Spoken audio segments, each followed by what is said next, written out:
Welcome to CGTN, Ambassador Brudeset. Can you give us a quick overview of the Nordic model of governance and how it has improved the lives of the population in your countries, in the Nordic countries, including yours in Norway? People normally think about it as how we in the Nordic countries do economic policy, welfare policy, and also, for example, family policy.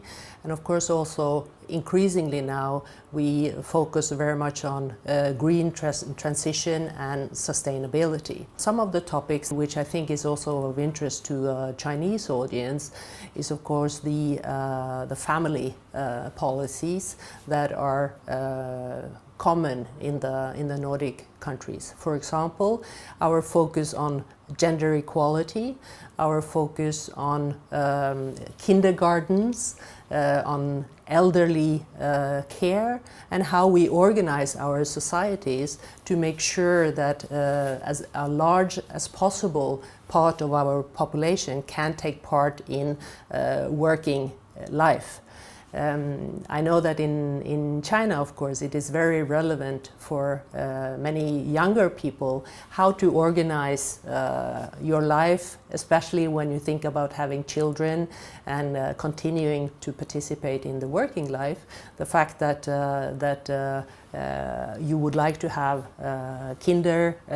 kindergartens, you would like to have reasonably priced housing, you would like to see how you can organize your family life in a way that makes sure that you have a good work-life balance.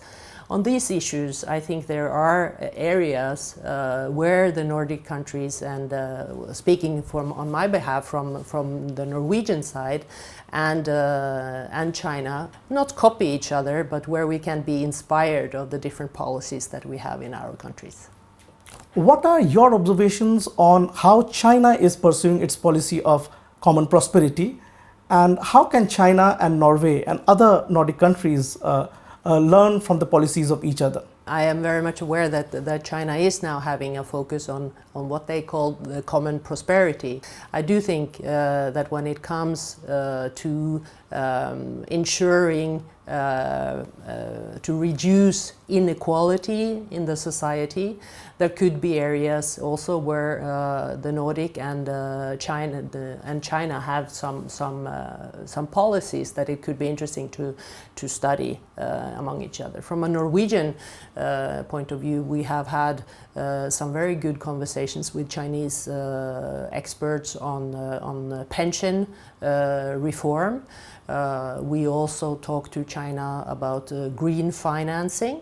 And of course, historically, we have had a long exchange of China when it comes to how to use resources from the energy sector. One of the major concerns in a hugely populous country like China is its aging population.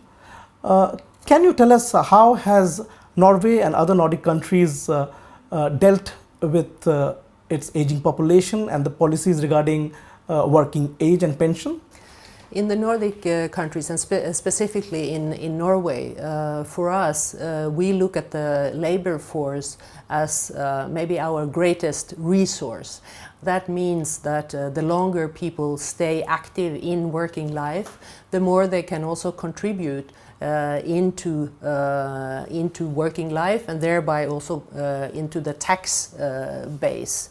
So in Norway, the general pension age is 67 years, and you could in certain sectors also stay on until you are 70 years. I know that, of course, in China, the pension age is lower, and also the complexities of the systems are something different. But in our perspective, it has been important to have a fairly high pension age to make sure that our people participate in labor life as long as possible. Given the challenges of globalization and rising inequality, how can the Nordic model address socio-economic disparities and promote social cohesion?